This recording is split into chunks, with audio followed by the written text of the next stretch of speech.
கவனித்து கேட்போம். கர்த்தர் உங்களை ஆசீர்வதிப்பாராக. ஒரு முக்கியமான பகுதிக்கு வந்திருக்கிறோம். ஆகையினால் நாம் கவனமாக வேதத்திலே கவனம் செலுத்துவோம். கர்த்தர் உங்களை நிச்சயமாய் இந்த நாளிலே அவருடைய வார்த்தையினால் நிரப்பி உங்களை பலப்படுத்துவாராக. அல்லேலூயா. இந்த நாளிலே நாம் கேட்கப் போகிற தேவ வார்த்தையின் தலைப்பு, கர்த்தரை தவிர கண்டதையும் நம்புவது ஆபத்து.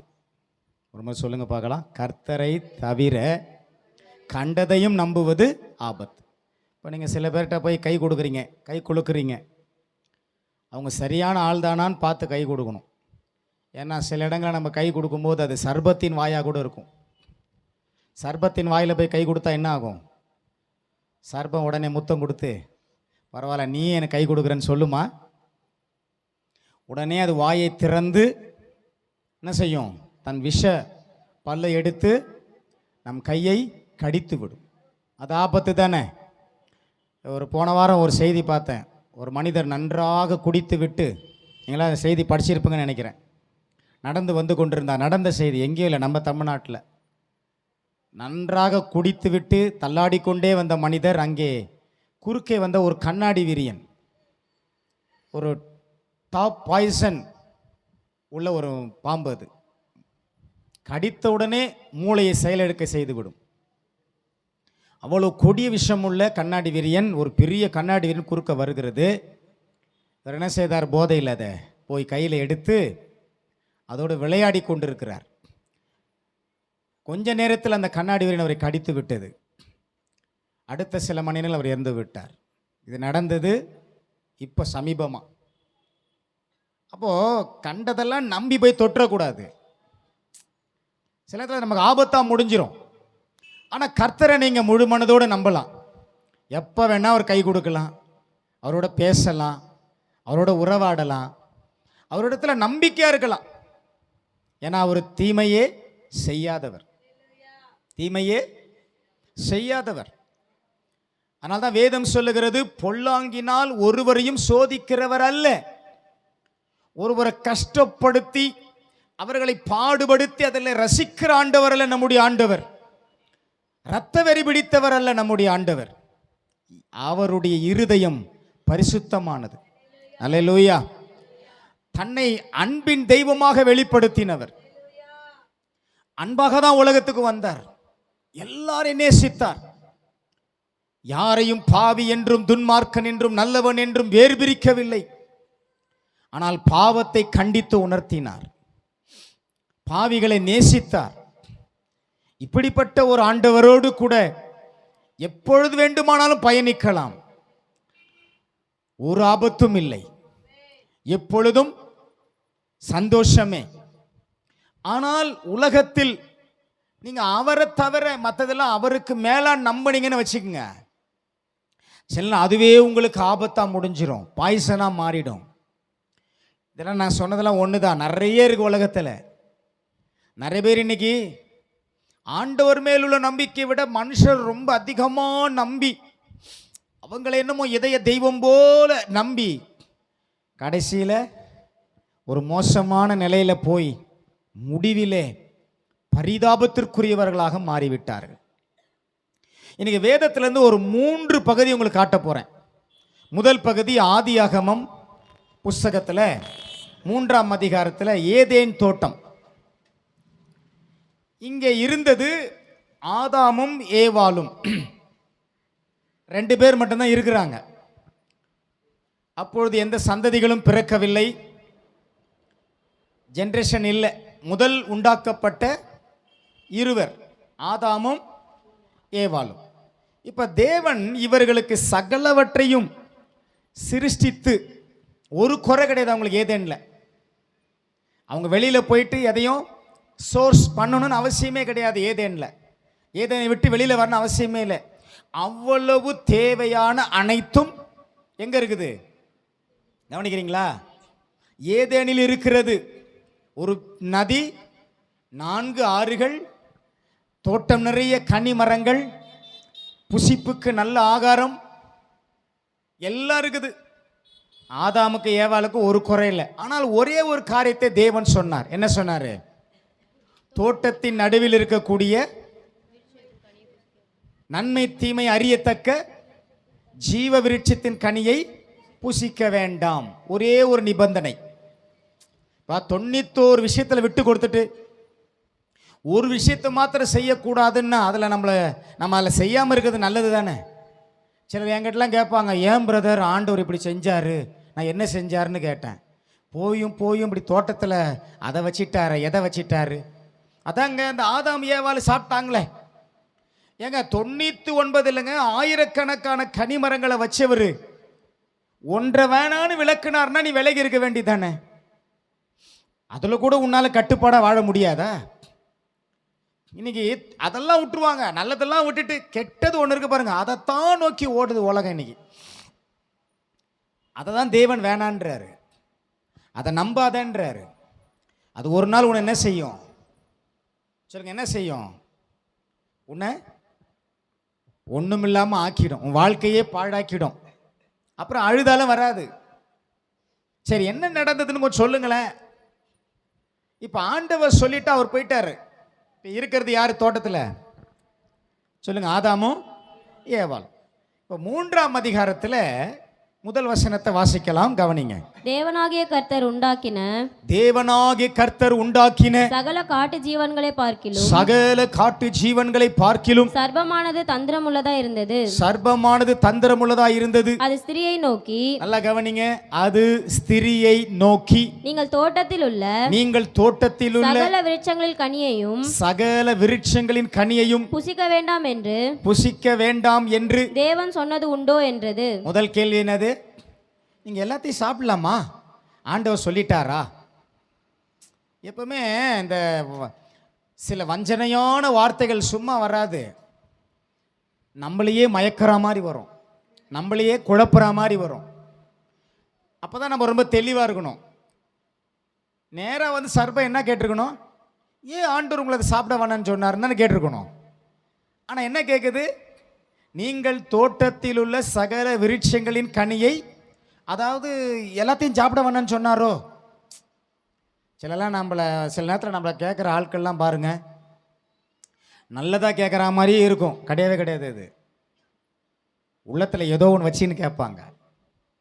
என்ன நீ இப்போ கொஞ்சம் பெரிய ஆள் ஆயிட்டியாமே? என்ன நாங்கள் 2 அடி வளர்ந்துட்டோமா? ஒன்றும் இல்லை, ஏதோ வாழ்க்கையில் கொஞ்சம் முன்னேறி இருக்கிறோம். ஆமேன்னு சொல்ல மாட்டீங்களா? இதான் ஆமேனா? ஆமேனுக்கே மரியாதை எல்லாம் போயிடுது இப்போலாம். சந்தோஷமா சொல்லுங்க. ஏன் சொல்கிறேன் தெரியுங்களா? அதெல்லாம் ஒரு வேல்யூபிள் வேர்ட்ஸ், மதிப்பு உள்ள வார்த்தைகள் அது. அப்போ அப்படிதான் சொல்லுவாங்க உலகத்தில், நம்ம ஜாக்கிரதையா இருக்கணும். இப்போ உடனே ஸ்திரீ என்ன சொல்றாங்க பாருங்க, 2ஆம் வசனத்துல. ஸ்திரீ சர்பத்தை பார்த்து நாங்கள் தோட்டத்தில் உள்ள விருட்சங்களின் கனிகளை புசிக்கலாம். ஆமா, எல்லாம் சாப்பிட சொல்லிட்டார். ஆனாலும் தோட்டத்தின் நடுவில் இருக்கிற விருட்சத்தின் கனியை குறித்து தேவன் நீங்கள் சாகாதபடிக்கு அதை புசிக்கவும் அதை தொடவும் வேண்டாம் என்று சொன்னார். என்ன சொல்லிட்டாரு? தொடாத. எல்லாம் சொல்லுங்க, தொடாத.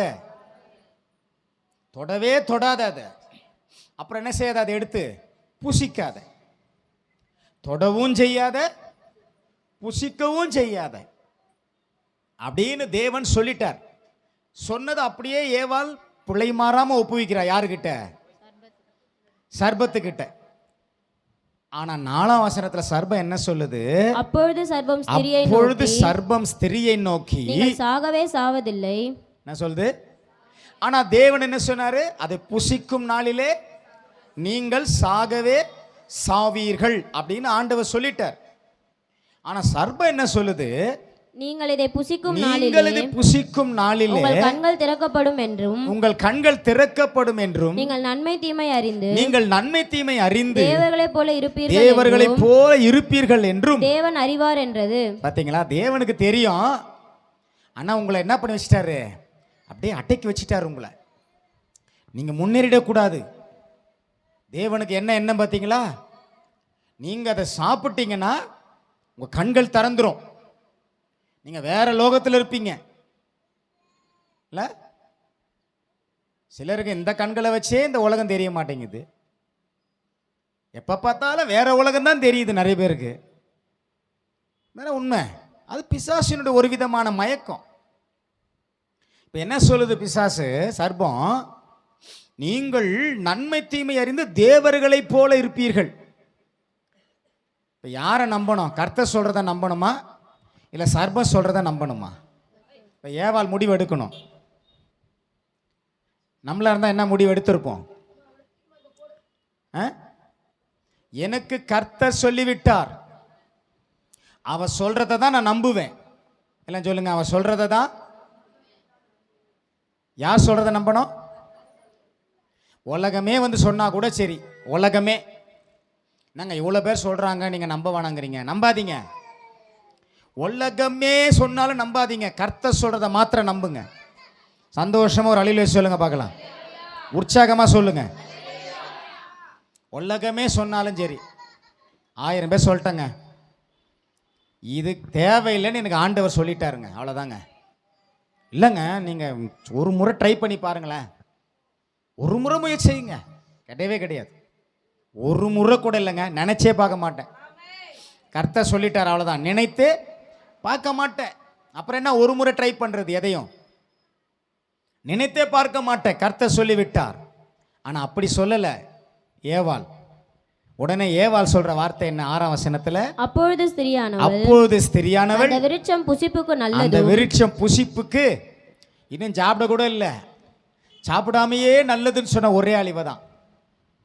ஏன்னா அது பார்த்த உடனே அது எப்படி இருக்குதுன்னு சொல்றா பாருங்க. பார்வைக்கு இன்பமும். என்னது? இனி உலகத்துல பார்வைக்கு இன்பமானதெல்லாம் நல்லதுன்னு நினைக்காதீங்க. நீங்க நிறைய வாலிப பிள்ளைங்கள் அப்படிதான் கெட்டு போயிட்டாங்க. அவங்களுக்கு பார்வைக்கெல்லாம் இன்பமா இருக்கணும். என்னங்க, காலேஜில் போனா பார்வைக்கு இன்பமானது அங்கே இருக்குது. இப்போ ஸ்கூல் பிள்ளைங்க கூட அப்படி தான் ஆயிட்டானுங்க. ஒரு 8ஆம் வகுப்பை தொட ஆரம்பிச்சிட்டானுங்க வச்சுக்கோங்க. அவனுங்க பண்ணுற சில விஷயங்கள் இருக்கு பாருங்க, காலேஜ் பசங்களோட பெரிய விஷயமாகுது. இவனுங்களே அங்கே போய் தான் எதை செய்கிறான், இவன் இங்கேயே ஆரம்பிச்சிடறான். அந்த மாதிரி சூழ்நிலை இப்போ உலகத்தில் இருக்குது. இப்போ பார்வைக்கு இன்பமும் புத்தியை தெளிவிக்கிறதற்கு இச்சிக்கப்படத்தக்க விருட்சமா இருக்கிறது என்று கண்டு, விருட்சத்தை பார்த்தா என்ன வருது? இச்சை. என்ன வருது? சாப்பிடணும் போல இருக்குது, குடிக்கணும் போல இருக்குது. குடிக்கணும் போல இருக்குது. அப்படியே அந்த மதுபானத்தை பார்த்தா எனக்கு இச்சை. ஏதாவது பார்த்தா, இறைச்சியை பார்த்தா இச்சை. ஒரு மாசம் இறைச்சி சாப்பிடலன்னா என் பல்லு ஈரெல்லாம் வலிக்குது, சாப்பிட்டே ஆகணும். எதையாவது பிடிச்சி கடிச்சு என்னங்க சாப்பிடுங்க. இறைச்சி வேணான்னு சொல்லலை, அதுக்காக ஐயோ இந்த பாஸ்டர் நான்வெஜ் சாப்பிட வேணான்னு நானும் சாப்பிட்றாள் தான் நான்வெஜ், அதெல்லாம் பிரச்சனை இல்லை. ஆனால் எப்போ பார்த்தாலும் அதே இச்சையோடே இருக்கக்கூடாது, அதான் பிரச்சனை. போஜனம் வயிற்றுக்கு ஏற்கும் பைபிள் சொல்லுது. சாப்பிட்டா போஜனம் எங்கே போயிடுது? நேரா அட்டம்ப்ட் ஸ்டமக்கு, நேராக வயிற்றுக்குள்ளே போய் சேர்ந்துருது, அவ்வளோதான். அதுக்கப்புறம் அது என்ன ஆச்சு நமக்கு தெரியாது, அது எப்படி சரிக்கு நமக்கு தெரியாது. ஆனால் இவ சொன்ன அந்த வார்த்தை என்னது? அப்பாலபோ சாத்தானே, எங்களுக்கு கெடுக்க வந்த பிசாசை ஓடிப்போன்னு துரத்தாம இவன் என்ன பண்ணுறானா, உடனே அதை பார்த்து ரசிச்சு ருசிச்சு, எல்லாம் சொல்லுங்க, ரசிச்சு ருசிச்சு. சொல்ல மாட்டீங்களே? டெய்லி டிவியை பார்த்து ரசிச்சு ருசிச்சு, இந்த சீரியலை ரசிச்சு, அந்த சீரியலை ருசிச்சு, இந்த பாட்டை ரசிச்சு, இந்த டான்ஸை ருசிச்சு. நாங்கள் இப்போ டிவியெல்லாம் பார்க்குறதில்ல, எங்ககிட்டயே ஓடிடிலாம் இருக்குது, நாங்கள் அதிலே டவுன்லோடு பண்ணிக்கிறோம். இப்போல்லாம் அதுக்கு தானே மொபைல் ஃபோன் வாங்குகிறோம், 20,000 30,000 கொடுத்து வாங்கி அதில் டவுன்லோடு பண்ணிக்கிட்டு ரகசியமாக உட்காந்துக்கிட்டு பார்த்துக்கிறது. ஏன் சொல்கிறேன்னா, சிலது அதிலெல்லாம் ஆபத்து இருக்குது. அது சர்பத்தின் வாய். எல்லாம் சொல்லுங்க. ஆமாம், சர்பத்தின் வாய். உன் கையை கொண்டு சர்பத்தின் வாய்க்கிட்ட கொடுத்த அது நல்லதுன்னு நினச்சின்னா அப்படியே கவ்விரும். சில நேரங்களில் உனக்கு என்ன ஏற்படும்? மரணம் ஏற்படும். மாம்ச சிந்தை மரணம். எல்லாம் சொல்லுங்க, மாம்ச சிந்தை ஆவின் சிந்தையோ ஜீவனும் சமாதானமுமா. இப்ப பறித்தால் அதன் கனியை பறித்து புசித்து புருஷனுக்கும் கொடுத்தாள். என்ன அருமையான காரியம்ல. சொல்லுங்க, பறித்தால், வாயத்தன்னு சொல்லுங்க தைரியமா, புசித்தால் புருஷனுக்கும் கொடுத்தாள், அவனும் புசித்தான். புசிச்சாச்சா? இப்ப பிசாசு சொன்ன நடந்தது. என்ன நடந்துன்னு 7ஆம் வசனத்துல பாருங்க. அப்பொழுது அவர்கள் இருவருடைய கண்களும் திறக்கப்பட்டது. அவர்கள் தாங்கள், பிசாசு சொன்னது ஒண்ணு, உன் கண்கள் திறக்கப்படும் அப்படின்னு சொன்னது கூட கண்ணு திறந்துடுச்சு. ஆனா திறந்த கண்ணுல என்ன பாக்குறாங்க அவங்க? தாங்கள் நிர்வாணிகள் என்று அறிந்து. இப்ப என்ன ஆயிடுச்சு?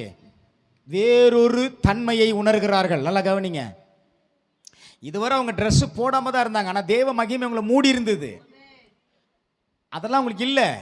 ஆனா இப்ப அந்த கனியை புசித்த உடனே ஒரு விதமான மாற்றத்தை தங்களில் உணர்கிறார்கள். என்ன உணர்கிறார்கள்? நிர்வாணிகள் என்று அறிந்து. இப்ப அவங்களுக்கு என்ன தேடுது மனசு? அத்தி இலைகளை. ஆண்டவர் கொடுத்த மகிமை எப்படி இருந்தது, ஆனா அதை விட எதை தேடுறாங்க? இந்த காலையில பச்சையா இருக்கும், மாலையில கருகிடும், அந்த அத்தி இலையை எடுத்து தைத்து தங்களுடைய நிர்வாணத்தை மறைத்து கொள்ளுகிறார்கள். தங்களுக்கு அரைக்கச்சைகளை உண்டு பண்ணி கொள்கிறார்கள். அப்ப கர்த்தரை தவிர மற்ற எதையும் கண்டதெல்லாம் நம்புறது, கண்டவங்க சொல்றதெல்லாம் போயிடுறது, செஞ்சிடுறது. வந்து இந்த ஜோசியக்காரரை கொஞ்சம் பாரு, உன் குடும்பத்தில் தான் ஒரே சண்டையா இருக்குதே. நல்ல ஜோசியரா? நல்ல ஜோசியர், நல்ல அமௌண்ட் கொடுத்தா நல்லா கொஞ்சம் 4 வார்த்தை எக்ஸ்ட்ரா சொல்லுவார். போய் அவரை போய் பார்ப்போம். அப்புறம் அவரையும் பார்த்து அவர்கிட்டையும் சொல்லி கடைசியில் எத்தனை பேர் ஏமாந்து.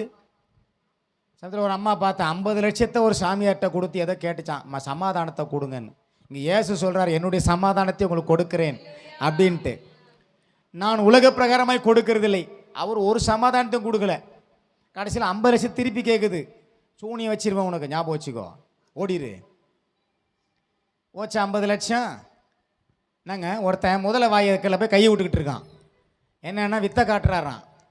முதல வாய் சும்மா இருக்குமா? கையை பிடிச்சிக்கிச்சு. இப்போ கதறாரு, உடு உடுன்னு, விட மாட்டேங்குது. அதுதான் தெரியுமா முதல வாயின்னு. அதுல போய் கை விடலாமா? உங்களுக்கு தான் சொல்கிறார் ஆவியானவர். சும்மா கண்டதெல்லாம் நம்பிக்கிட்டு அதை பின்னாடி ஓடிக்கிட்டு அதை ஃபாலோ பண்ணிக்கிட்டு வாழ்க்கையை கெடுத்துக்காதீங்க. கர்த்தரை நம்பி போங்க.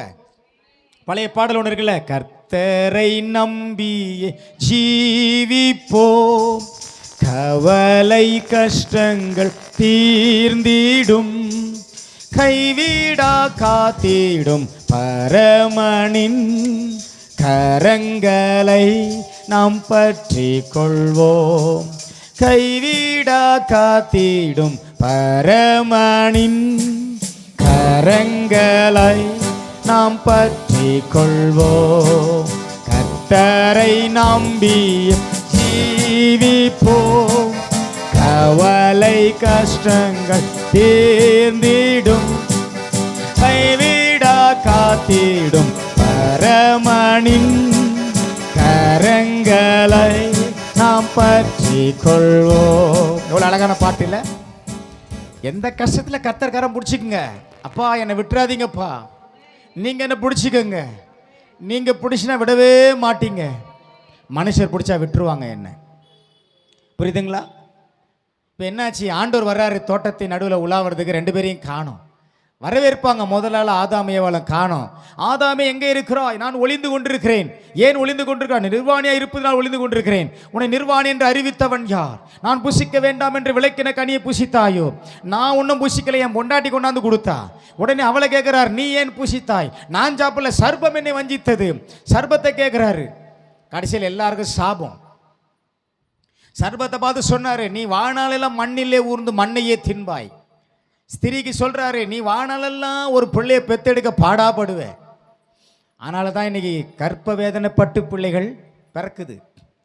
ஆதாம பார்த்தாரு, உன் வேர்வை நெற்றி பலன் எல்லாம் போய் எங்கேயாவது உழைச்சி சம்பாத்தி சாப்பிடு, ஓடு. எல்லாத்தையும் துரத்தி விட்டு ஏதனையும் மூடிட்டார். வாசிங்க, அதாவது 16-19 வசனத்தை கொஞ்சம் பாருங்க. அவர் ஸ்திரியை நோக்கி, சரி 23-24 வாசிங்க. அவன் எடுக்கப்பட்டு அவர் எடுக்கப்பட்ட மண்ணை பண்படுத்த தேவனாகிய கர்த்தர் அவனை, அதாவது ஆதாமை உண்டாக்கின மண் அது, அவன் எடுக்கப்பட்ட மண்ணை பண்படுத்த தேவனாகிய கர்த்தர் அவனை ஏதேன் தோட்டத்தில் அனுப்பிவிட்டார். எவ்வளவு துக்கம் இல்ல? வாழ்டான்னு சொல்லி ஆசீர்வதித்து வந்த கர்த்தர் இப்ப அவனை அங்கிருந்து அனுப்ப வேண்டிய சூழ்நிலை. அடுத்த வசனத்தின் முதல் பகுதி, அவர் மனுஷனை துரத்தி விட்டு. ஏங்க வந்தது நிலைமை? கர்த்தரை தவிர கண்டதையெல்லாம் நம்ப கூடாது. இப்பெல்லாம் எலி சொன்னா கூட நம்புறாங்க. ஒரு எலி எடுத்து ஒரு சீட்டை கொடுத்துட்டா வாழ்க்கை மாறிடுமா? ஒரு கிளி எடுத்து ஒரு சீட்டை கொடுத்து சொன்னா வாழ்க்கை மாறிடுமா? இந்த கிளி என் வாழ்க்கையை மாற்றுறதுக்கு அதுவே பாவம், கூண்டுக்குள்ள அடைஞ்சி ரெக்கையை வெட்டி பறக்க முடியாம தவிச்சிட்டு கிடக்கு. புரியுதா? நீங்க கர்த்தரை நம்புங்க. சொல்லுங்க ஆமென் சொல்லுங்க. கர்த்தரை நம்புங்க. அல்லேலூயா. அப்ப கடைசியில் என்ன ஆச்சு? எல்லாவற்றையும் இழந்தார்கள். தேவன் நமக்கு கொடுக்கிற சகல ஆசீர்வாதங்களை இழக்கக்கூடாது. தேவன் உங்களை நேர்த்தியா நடத்திட்டு போறாரா? சில இடத்துல கொஞ்சம் கஷ்ட நஷ்டங்கள் வரும், பாதைகள் கொஞ்சம் கஷ்டமா இருக்கு, கவலைப்படாதீங்க. உங்களை சுமப்பார். அவருக்கு தெரியும், அவர் நடத்துகிறவர் உங்களை. எத்தனை பேர் விசுவாசிக்கிறீங்க? அவர் நடத்துவார் உங்களை, அவர் பாதுகாப்பார் உங்களை. சும்மா நீங்க எல்லாத்துக்கும் அவங்க சொன்னாங்க, இவங்க சொன்னாங்க, என் மாமன் சொன்னாரு, மச்சான் சொன்னாரு, எங்க அக்கா சொன்னாங்க, தங்கச்சி சொன்னாங்க. சில வீடுகளுக்கு போய் ஜெபம் பண்ணி நல்ல விடுதலையெல்லாம் வரும். கடைசியில் ஒரு வாரம் 2 வாரம் வருவாங்க. அப்புறம் பார்த்தா எங்கள் மாமா சொன்னாருங்க, நீ மதம் மாறிடாதன்னு. இயேசு கொடுத்த விடுதலை பெருசா இல்லை உங்கள் மாமா சொல்கிற வார்த்தை பெருசா? இயேசு கொடுத்த விடுதலை பெருசுங்க. ஆமேன் சொல்லுங்க. இயேசு கொடுத்த விடுதலை பெருசு. உன் வீடு இருளாய் கிடந்தது, உன் வீட்டை ஆசீர்வதித்தார், வெளிச்சமாக மாற்றினார். உன் வாழ்க்கை இருளாக கிடந்தது, மாற்றினார். உங்களுக்கு இவ்வளோ நன்மை செய்தார். அவர் வார்த்தை மீறலாமா? அவர் சொல்கிறத மட்டும்தான் கவனத்தில் வச்சுக்கணும். ஒருவேளை அவர் ஏதாவது சொல்கிறார செய்யுங்க. இவங்களை நம்புங்கன்னு சொன்னால் அவங்கள நம்புங்க. ஆண்டவர் சொன்னிட்டா நம்பிடுங்க. ஆண்டவர் கொடுக்குற மனுஷர்கள், ஆண்டவர் கொடுக்குற நண்பர்கள், ஆண்டவர் கொடுக்குற உறவுகள் எதுவாக இருந்தாலும் அது உங்களுக்கு நல்லா இருக்கும், ஆசீர்வாதமாக இருக்கும்ன்ற. ஆமேன்னு சொல்லுங்க. அதுவும் உலகத்தில் யாரையுமே நம்பாமல் இருந்து இருக்கக்கூடாதுன்னு பைபிள் சொல்லலை. ஆனால் ஆண்டவரை நம்புவது போல மனுஷரை நம்பாதீங்க. மனுஷர் தான் ஒரு சந்தர்ப்பங்கள் அப்படி நிற்பாங்க. ஆனால் என்றைக்கு நிற்கிறவர் ஆண்டவர் தான். அல்லேலூயா. அதானங்க உண்மை. சரி, இன்னொரு ஸ்டோரியை சொல்கிறேன். ஆதியாகமம் 13ஆம் அதிகாரத்தில் லோத்து ஆபிரகாமுடைய சொந்தக்காரன். ஆபிரகாம் புறப்பட்டு வந்தபோது இவனும் கூட வந்துட்டான். 13ஆம் அதிகாரம் எடுத்து வச்சுக்குங்க. இப்போ லோத்துக்கு ஒரு பெரிய மந்தை இருந்தது, ஆபிரகாமுக்கு ஒரு பெரிய மந்தை இருந்தது. இந்த 2 மந்தைகளுக்கும் வாக்குவாதம். யாருடைய மந்தைகளுக்கும்? ஆபிரகாமுடைய மந்தை மேய்ப்பருக்கும் லோத்துவுடைய மந்தை மேய்ப்பருக்கும் வாக்குவாதம் உண்டாயிற்று. இந்த கம்ப்ளைண்ட் யார்கிட்ட வருதுன்னா ஆபிரகாம்கிட்ட வருது. ஐயா, ஒரே ரெண்டு மேய்ப்பர்களும் சண்டை போட்டுக்கிறாங்க அப்படின்னு சொல்லி. இப்போ ஆபிரகாம் என்ன சொல்றாரு? 8ஆம் வசனம் 13:8 ஆதியாகமம். ஆபிரகாம் லோத்தை நோக்கி எனக்கும் உனக்கும் என் மேய்ப்பருக்கும் உன் மேய்ப்பருக்கும் வாக்குவாதம் வேண்டாம், நாம் சகோதரர். இந்த தேசம் எல்லாம் உனக்கு முன் இருக்கிறது, இந்த தேசம் எல்லாம் உனக்கு முன்பாக இருக்கிறது அல்லவா? நீ என்னை விட்டு பிரிந்து போகலாம், நீ இடதுபுறம் போனால் நான் வலதுபுறம் போகிறேன், நீ வலதுபுறம் போனால் நான் இடதுபுறம் போகிறேன் என்றான். இப்ப சொல்லிட்டார் ஆபிரகாம் கூப்பிட்டு, சண்டை எல்லாம் போட வேண்டாம், நம்ம சகோதரர்கள், அதனால் உனக்கு ஒரு சாய்ஸ் தரேன். நீ இந்த வழியில் போனால் நான் இந்த வழியில் போயிடுறேன். நல்ல அருமையான பெருந்தன்மை ஆபிரகாம். ஆமேன்னு சொல்லுங்க. கிறிஸ்தவங்க பெருந்தன்மையாக இருக்கணும். அமைதியாக இருக்கிறீங்க? உண்மையாக சொல்கிறேன், உண்மையான கிறிஸ்தவங்களாக இருந்தால் நீங்கள் பெருந்தன்மை உள்ளவங்களாக இருங்க. நம்ம ரொம்ப சில்லித்தனமாக நடக்கக்கூடாது உலகத்தில். பெருந்தன்மையான இருதயம் இருக்கணும். பரவாயில்ல, எல்லாவற்றுக்கும் நிச்சயமாக தேவன் எனக்கு ஒரு பலன் வச்சிருப்பார். புரியுதுங்களா? நான் நிறைய கிறிஸ்தவங்க கூட இந்த பெருந்தன்மையை பார்க்கல. தேவைன்னா அவங்க என்ன வேணாலும் பேசுவாங்க, செய்கிறாங்க. தேவையில்லைன்னா அவ்வளோதான். அவங்க தான் உலகத்தில் முதல் ஆகாதவங்களாக மாறிடுறாங்க. அப்படி இருக்கக்கூடாது. நம்ம அவங்க தேவையோ தேவையில்லையோ அவங்கள எப்போ பார்த்தாலும் அவங்கள நல்ல அன்பாவே பாருங்க. ஆமென் சொல்றீங்களா? ஏன் தெரியுமா? தேவன் அப்படிப்பட்டவர். இப்போ என்னாச்சு? 10ஆம் வசனத்தை பாருங்க. அப்பொழுது லோத்து தன் கண்களை ஏறெடுத்து பார்த்து யோர்தான் நதிக்கு அருகான சமபூமி முழுவதும் நீர்வளம் பொருந்தினா இருக்க கண்டான். கர்த்தர் சோதோமையும் கொமோராவையும் அழிக்கும் முன்னே சோவாருக்கு போம் வழி மட்டும் அது கர்த்தருடைய தோட்டத்தை போலவும் எகிப்து தேசத்தை போலவும் இருந்தது. அப்படிதான் இருந்தது. ஆனா உண்மை அது கிடையாது. பார்க்கறது எப்படி இருந்துச்சு? இக்கரைக்கு அக்கறை பச்சை. நிறைய பேருக்கு இங்க இருந்து பார்த்தா அது நல்லா தெரியும். அது நல்லா சூப்பரா இருக்குப்பா, அருமையா இருக்குதே. அங்க இருந்து பார்த்தா இது நல்லா இருக்குதே. தான் மனுஷ வாழ்க்கை. எங்க இருந்தாலும் எங்க போயிட்டாலும் அது நல்லா இருக்கும். அப்புறம் அங்க இருந்து பார்த்தா இது நல்லா இருக்கும். இப்போ நல்ல இடத்தை விட்டு ஒரு மோசமான இடம் லோத்துக்கு எப்படி தெரியுது? சோதோம் கொமோரா ஜனங்கள் எப்படிப்பட்டவன் பைபிள் சொல்லு தெரியுமா? சொல்றேன். 13ஆம் வசனம் வாசிங்க. சோதோமின் ஜனங்கள் பொல்லாதவர்களும் கர்த்தருக்கு முன்பாக மகா பாவிகளுமா இருந்தார்கள். இவர் பார்வையில் அந்த லேண்ட் எப்படி இருக்குது? நீங்க கூட ஏதாவது லேண்டு கிண்டு வாங்க போனீங்கன்னா முதல்ல ஜெபம் பண்ணிட்டு போங்க. சும்மா யாரோ சொன்னாங்க, பிரெயின் வாஷ் பண்ணாங்க, அருமையான இடம், இந்த இடம் அந்த இடம்னு போயிட்டு சிக்கிக்கொள்ளாதீங்க. ஏன்னா நிறைய பேர் அன்அப்ரூவ்ட் லேண்டெல்லாம் அப்ரூவ்ட் லேண்டுன்னு சேல்ஸ் பண்ணிடுறான். இப்போ அன்அப்ரூவ்டு லேண்டு அது. ஆனால் அது என்னன்னு சொல்லி வியாபாரம் பண்ணுறான். அது 2 நடிகை வந்து விளம்பரம் போடுவாங்க. எங்கேருந்து? பஸ் ஸ்டாண்டில் இருந்து இப்படியே நடந்தீர்களானால் பள்ளிக்கூடம், இப்படியே நடந்தீர்களானால் ஆஸ்பத்திரி, இங்கே இருந்து 60 கிலோமீட்டரில் ஆஸ்பத்திரி, இங்கேருந்து 60 கிலோமீட்டரில் பஸ் ஸ்டாண்டு, நடுவில் இருக்கிற இடத்துக்கு பேர் என்னது? நடந்து வேற காட்டும் அது. ஒருத்தர் அப்புறம் தான் ஏமாந்துட்டு என்ன கூட்டின்னு போனார். கொஞ்சம் ஏமாத்திட்டானுங்க வாங்கய்யான்னு. நம்ம போனால் அந்த லேண்டுக்கார் என்ன எகிறாரு, இந்த பாசங்களுக்கு எதோ வேலை தாங்க, ஆனால் வந்துடுவீங்க. நான் சொன்னேன், ஏங்க நல்ல நடிகைலாம் வச்சு விளம்பரம் பண்ணிங்க, கொஞ்சம் நல்லதாக பண்ணக்கூடாதா? அதனால கோவம் வந்துருச்சு. என்ன நினச்சிட்டு இருக்கிறீங்கண்ணே? உடனே இவரை பிரெயின் வாஷ் பண்ணி நம்மளை கூப்பிட்டு போனார் பாருங்க, அவரை பிரெயின் வாஷ் பண்ணி விட்டார். அவர் கொஞ்ச நேரத்தில் பார்த்தா அப்படியே உட்காந்துருக்காரு பம்மிக்கிட்டு. இதனால தான் நான் யார் விஷயம் தலையிடுறதே இல்லை. கொடுத்தது அன்அப்ரூவ்ட் லேண்டு, ஒருத்துக்கும் பிரயோஜனம் இல்லாத லேண்டு. ஏன் சொல்கிறேன்னா, சில நேரங்கள் அப்படிதான். லோத்து போன இடம் மோசமான 1 நம்பர் பிளேஸு. அவன் போன இடம். சோதோமின் ஜனங்கள் எப்படி இருந்தாங்களா? 11ஆம் வசனம் வாசிங்க. 11. அப்பொழுது லோத்து யோர்தானுக்கு அருகான சமபூமி முழுவதும் தெரிந்து கொண்டு கிழக்கே பிரயாணப்பட்டு போனார். இப்படி அவர்கள் ஒருவரை ஒருவர் விட்டு பிரிந்தார்கள். அப்பொழுது ஆபிரகாம் கானான் தேசத்தில் குடியிருந்தான்.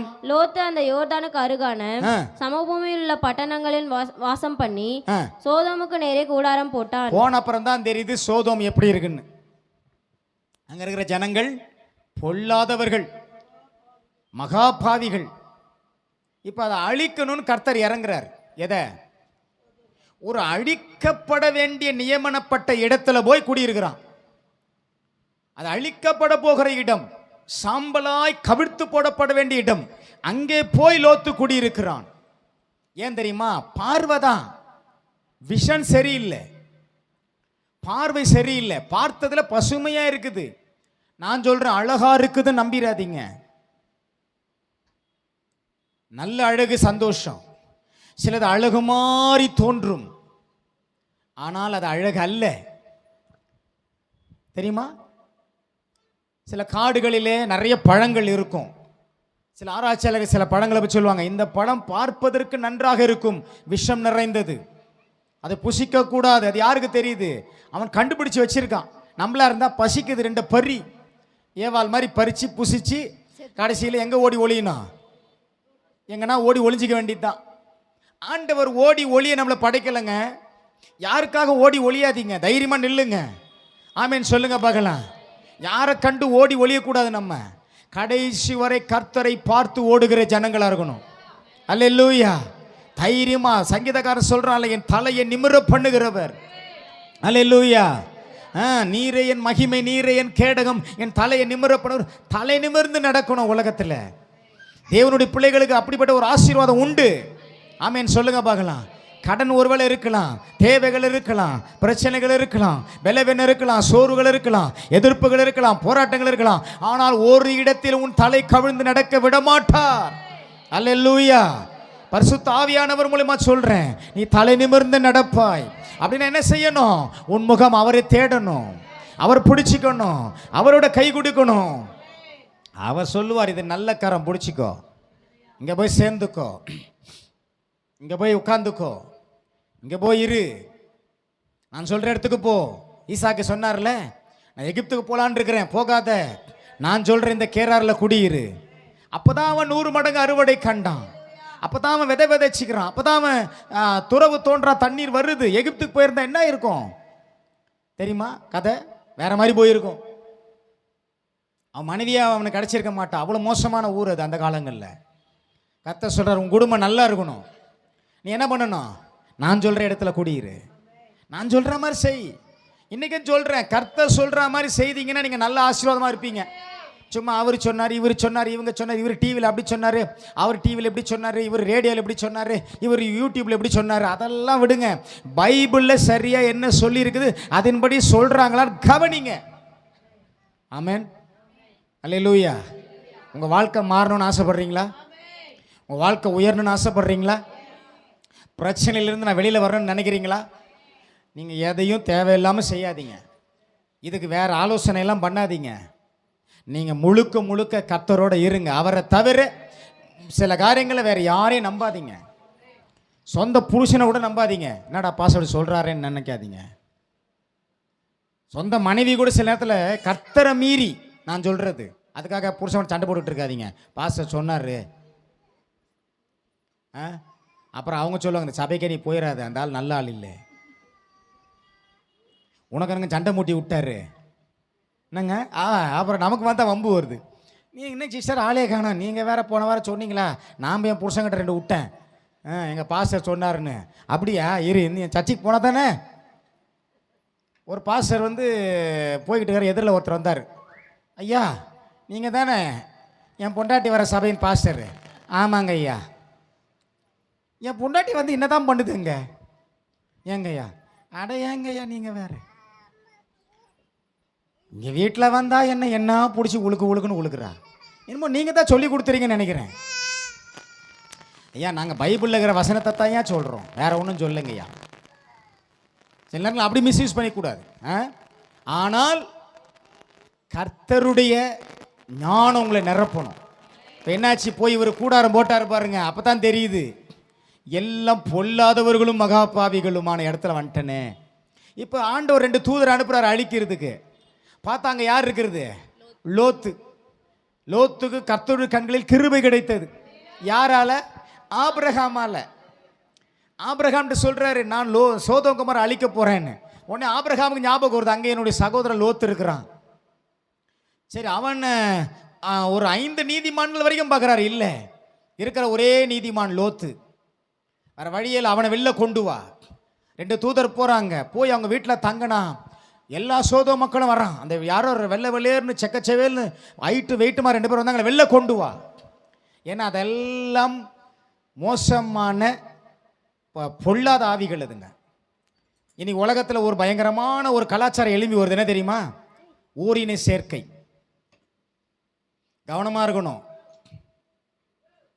இன்னைக்கு ஒரு குழந்தை ஒன்று சமீபத்தில் கூட திருநெல்வேலியில் ஒரு குழந்தைய கொண்டுட்டாங்க தெரியுமா? ஒரு 5 வயதா 10 வயதான்னு தெரில, அந்த ஆண்பிள்ளை குழந்தை. அதை கொன்றதே ஓரின சேர்க்கையால் தான். அதனால தான் சொல்கிறேன், ஆம்பளை பிள்ளைகளை கூட நம்பி யார் கூட அனுப்பிடாதீங்க. இப்போ ஒரு காலத்தில் பொம்பளை பிள்ளை தான் வீட்டுக்குள்ள வச்சுக்கிட்டு இருப்போம். இப்போ ஆம்பளை பிள்ளை கூட வெளில அனுப்ப முடியல. அவ்வளோ மோசமான ஒரு உலகமாகி போச்சு இப்போ. எவ்வளோ ஒரு கேவலமான சிந்தை பாருங்க.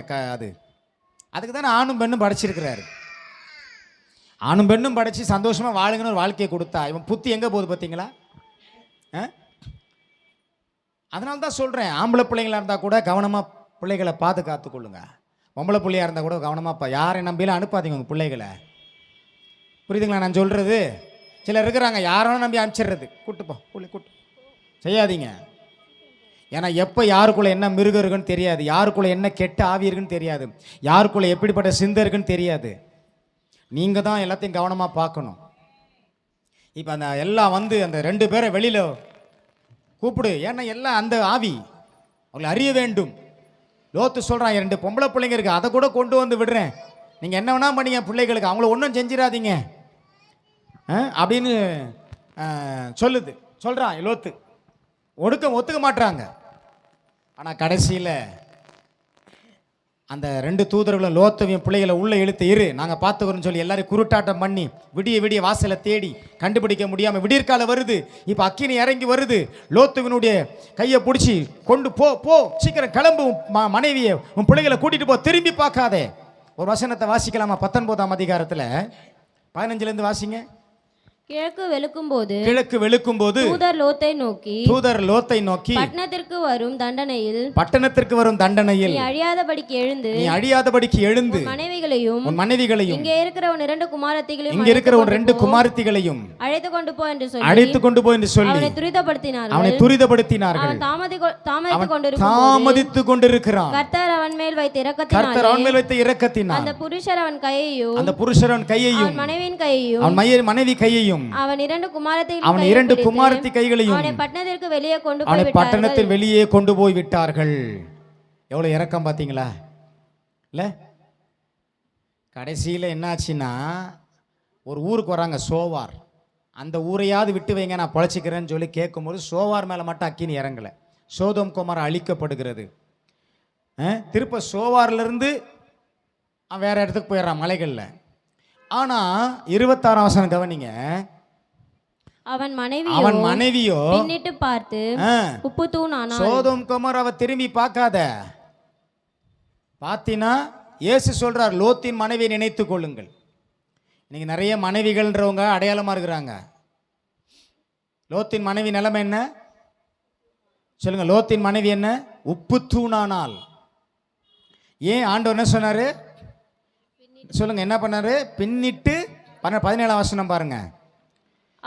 அவர்களை வெளியே கொண்டு போய் விட்ட பின்பு அவர் உன் ஜீவன் தப்ப ஓடிப்போ பின்னிட்டு பாராதே சமபூமியில் எங்கும் நில்லாதே அழியாதபடிக்கு மலைக்கு ஓடிப்போ என்றார். ஆண்டவர் இப்ப கூட நம்மளுக்கு ஒரு ஓட்டத்தை கொடுத்திருக்கிறாரு. ஓட்டத்தை ஜெயமுடன் நானும் ஓடிட அருள் செய்வார். ஓட்டத்தை ஜெயமுடன் நானும் ஓடிட அருள் செய்வார்.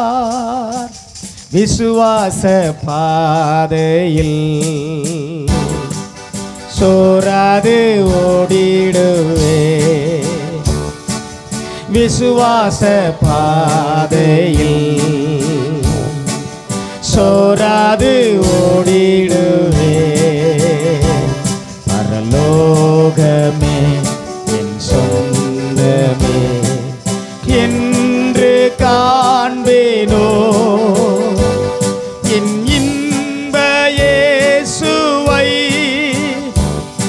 நான் என்று காண்பேனோ.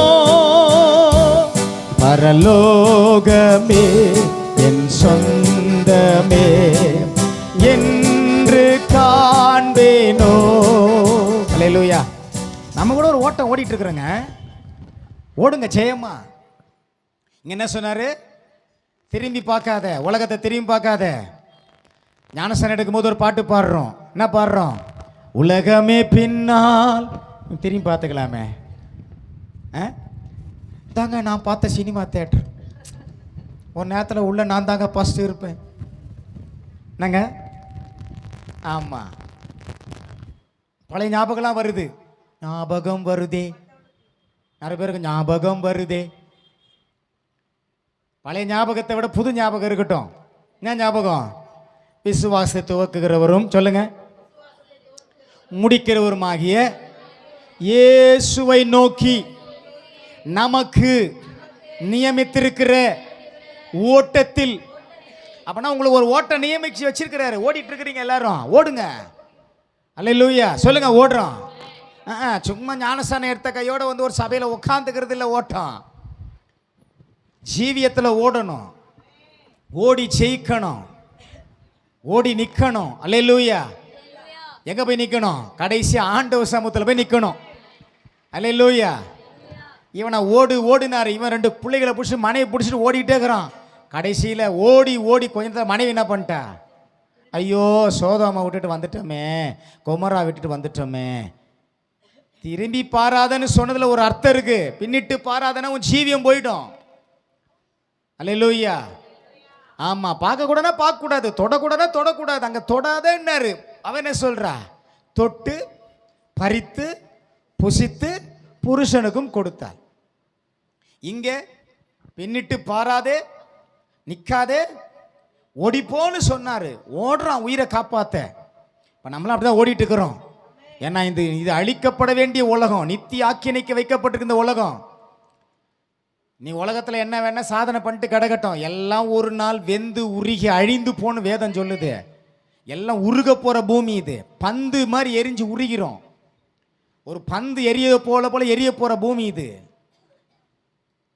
புதிய வானம் புதிய பூமியை கண்டேன். அதான் நம்ம போய் இருக்க போகிற இடம், புதிய எருசலேம், பரமசீயோன். அல்லேலூயா. அங்கே போகிறோம். அதனால் இது ஒரு நாள் எல்லாமே உருகி போகுது. பைபிளில் இருக்கு, ஒரு நாள் உருகி போகும், வெந்து போகும். எல்லாம் எவ்வளோ பொண்ணு வெள்ளியெல்லாம் சேர்த்து வச்சுருக்காங்க, ஒன்று கொண்டு போய் எல்லாம் இங்கேயே உருகி இங்கேயே எல்லாம் ஓடும். ஆறா, ஐயோ சேர்த்து வச்சேனே, எல்லாம் போச்சே. ஆனால் இருக்கிற வரை சந்தோஷமாக உங்களுக்கு போதும் என்று இருக்கிற எண்ணுங்கள். இன்றைக்கி நல்ல சாப்பாடு கர்த்தர் கொடுத்தாரா, சந்தோஷம், கர்த்தருக்கு ஸ்தோத்திரம். ஏதோ இருக்குதா 2 சவரம் 3 சவரம் போட்டு சந்தோஷமாக வாழுங்க. 20 இல்லையே, 30 இல்லையே, 200 இல்லையே, 300 இல்லையே, 400 இல்லையே, 500 இல்லையே, கங்கலாய்க்காதீங்க. இருக்கிறதே சந்தோஷம். கர்த்தர் இன்னும் கொடுக்குறாரா, ஹாப்பி, மகிழ்ச்சியாக வாங்கிக்கோங்க. அல்லேலூயா சொல்லுங்க பார்க்கலாம். அல்லேலூயா. இதெல்லாம் என்ன அர்த்தம்னா, இந்த உலகம் இன்றைக்கி இருக்கிற உலகம் என்ன தெரியுமா? 3வது காரியம் சொல்கிறேன், இன்னொன்று சொல்லணும், டைம் இல்லை. இன்னும் உங்களுக்கு வேற சொல்கிறேன். ஒரு 2 பேதுரு 2 எடுத்துக்கங்க. 2 பேதுரு 2 13 17 வாசிக்க போகிறாங்க. அதில் வாசிக்க கேட்போம். தண்ணி கொடு. இவர்கள் ஒரு நாள் வாழ்வை, என்னதுங்க பேர்? என்னது? நல்லா இருக்குல்ல?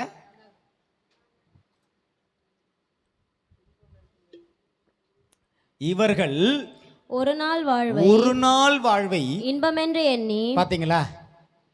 ஆண்டவர் சொல்றாரு நித்தியமான சந்தோஷம், நித்திய மகிழ்ச்சி உன் தலைமையில் இருக்குன்னு அவர் வாக்கு பண்ணிட்டாரு. ஆனா இவங்களுடைய கொள்கை என்ன சொல்லுங்க? இவங்களுடைய கொள்கை என்ன? ஒரு நாள் வாழ்வை இன்பமென்று எண்ணி, கரைகளும் என்னது? கரைகளும் லட்சைகளுமாயிருந்து உங்களோட விருந்துண்ணுகையில். என்னது? தெளிவா வாசி.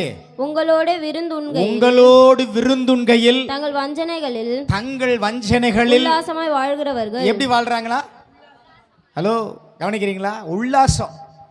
இன்னொருத்தர் பணத்தில் இவங்க உல்லாசம், இன்னொருத்தர் பணத்தை ஏமாத்தி இவங்க உல்லாசமா வாழ்றது. இன்னைக்கு எத்தனை பேர் அழுதுட்டு இருக்கிறாங்க தெரியுமா? பிள்ளைக்காக சேர்த்து வச்ச பணம், பிரதர் ஃபண்டுன்னு போட்டேன், பண்டாய் போச்சு. ஐயோ போச்சே பணம். போன வாரம் ஒரு நியூஸ் பார்த்தேன். டிவி இது ஏசி சர்வீஸ் பண்ணப்போ வந்த ஒரு பையன் சொன்னானா, பார்த்துருக்குறான், நல்ல பசையான வீடு போலுக்குது, பணம் நிறைய இருக்குது, வெயிட்டாக இருக்கிறாங்க. அக்கா சிஸ்டர் நல்லா வெயிட்டாக தான் இருக்கிறாங்க, நகைகள்லாம் வெயிட்டாக போட்டுக்கிறாங்க. பிசாசு இப்படி தான் பார்ப்பான், உன் நகையை பார்ப்பான், உன் முகத்தை பார்ப்பான். நல்ல கையில் தங்க வலையெல்லாம் இருக்குது, நல்ல மோதிரம் 2-3 இருக்குது, பரவாயில்லையே.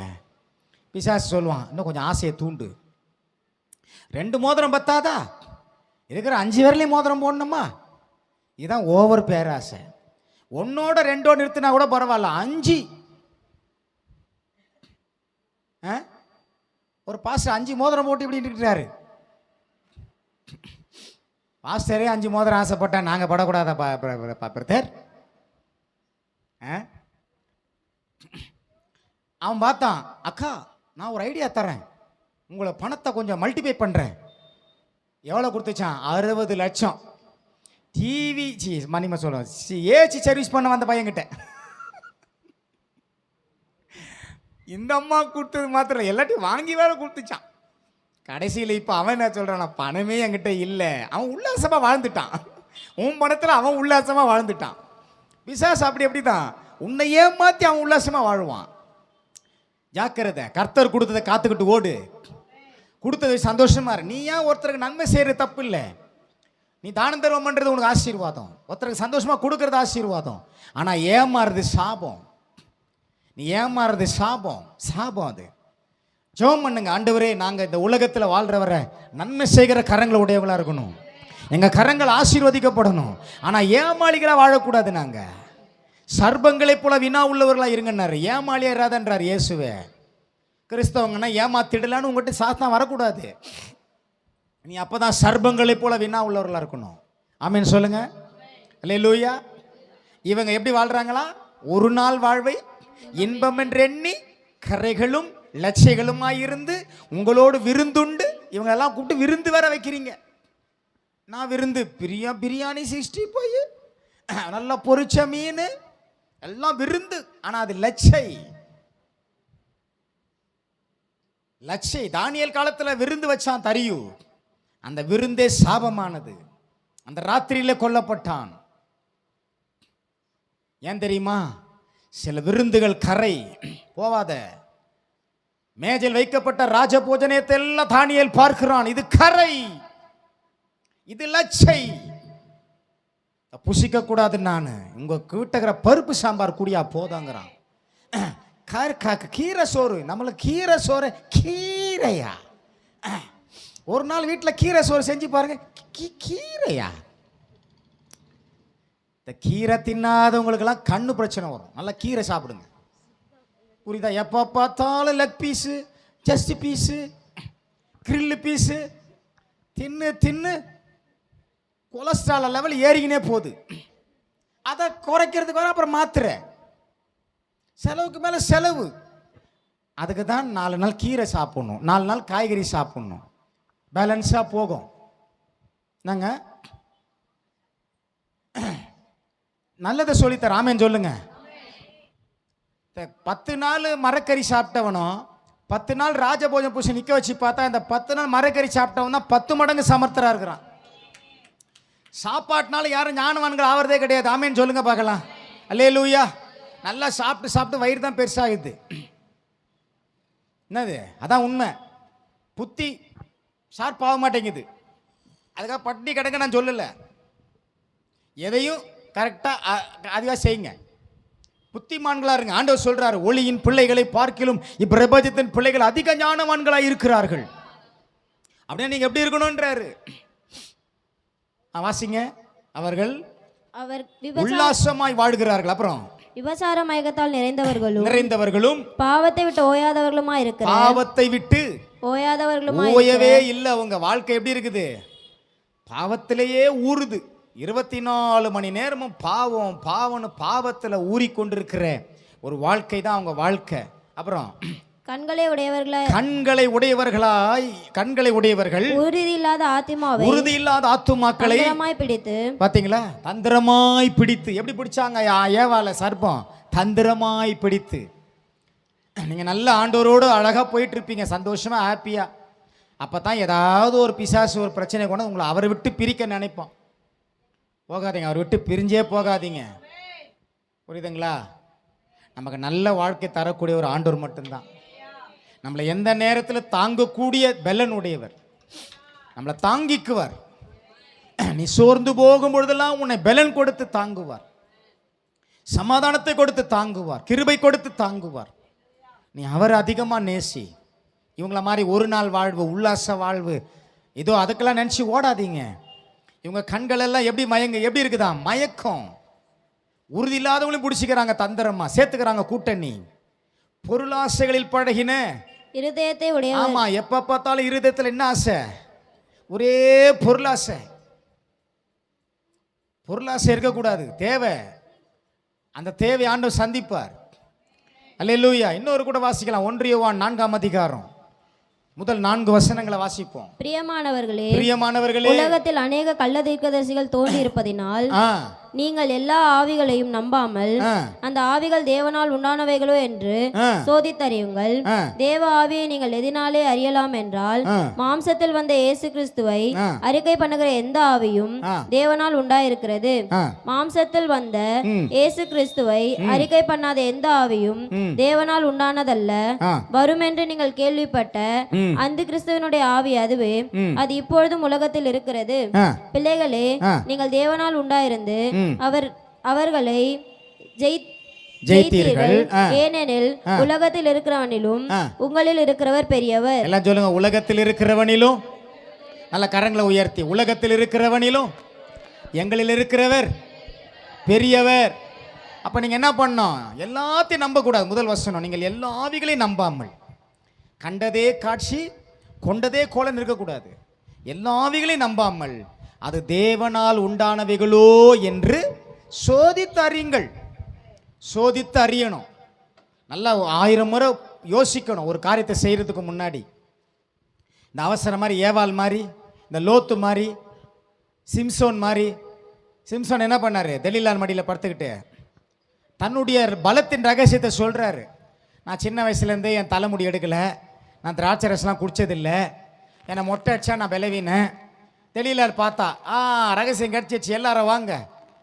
அது மாத்திரமல்ல, அவளே சிறைக்க தொடங்கினாள். சிம்சோனை பலவீனப்படுத்த தொடங்கினாள், சிறுமைப்படுத்த தொடங்கினாள். உலகம் சிறுமைப்படுத்தும், உலகம் உன்னை பலவீனப்படுத்தும். ஏன்னா நீ அதுகிட்ட போனீன்னா அதைத்தான் செய்யும். அதனால என்ன செய்ய முடியுமோ அதை மட்டும்தான் செய்யும். அதை நம்பி போனீங்கன்னா நீ சிறுமைப்படுவாய், பலவீனப்படுவாய். கடைசியில் ஒண்ணுமே இல்லாத என்ன பண்ணாங்க? சிம்சோனை கொண்டு போய் மாவரைக்க வைத்தார்கள். ஒரு நியாயாதிபதி 20 வருஷம் இஸ்ரவேலை நியாயம் விசாரித்தவன், ஒரு கழுதையின் பச்சை தாடை எலும்பை எடுத்து 1000 பேரை கொன்ற பராக்கிரமசாலி. பெலிஸ்தருக்கு சிம்ம சொப்பனம். சிம்ம சொப்பனம் என்றால் அவன் பேரை கேட்டால் பெலிஸ்தர்கள் நடுங்கினார்கள். இப்பொழுதோ இதோ மேலே பெலிஸ்தர் வந்து விட்டார்கள். எழுந்திருக்கிறான், எழுந்திருக்க முடியவில்லை, பலன் இல்லை. காரணம், அவன் தலைமுடியெல்லாம் சிறைக்கப்பட்டது. அவன் பலவீனப்பட்டவனாய் எழுந்திருக்கிறான். பிடித்தார்கள், கண்களை குருடாக்கினார்கள், மாவரைக்க வைத்தார்கள். அதனால தான் எல்லாத்தையும் நம்பி உலகத்தில் இழந்து ஒன்றும் இல்லாமல் ஆயிராதீங்க. கர்த்தரை தவிர வேறு எதையும் நம்புவது ஆபத்து. அதை சரியாக சோதிக்காமல், ஆராயாமல், அதை கவனிக்காமல் இஷ்டம் போல நடந்தீர்களானால் ஒரு நாள் வரும், அது உங்களை மிகவும் பாதிக்கும். கவனமாயிருங்க. கவனமாயிருந்தீங்கன்னா கர்த்தர் கரத்தில் இருப்பீங்க. கர்த்தர் உங்களை தாங்குவார், ஏந்துவார், சுமப்பார். எழுந்து நிற்போம், கண்களை மூடுவோம். நேசிக்கிற நல்ல ஆண்டவரே, நாங்கள் வாசித்த அந்த வேத வசனங்களுக்காய் நன்றி. ஏனென்றால் உலகத்தில் இருக்க எங்களில் இருக்கிறவர் பெரியவர். நாங்கள் எல்லாவற்றையும் ஆராய்ந்து நிதானித்தறிய உதவி செய்யும். நாளை கேட்ட வார்த்தைக்காய் நன்றி. உம்மை நம்புகிறோம், பெரிய காரியங்களை செய்யும். ஆசீர்வதியும். இயேசுவின் நாமத்தில் பிதாவே, ஆமென்.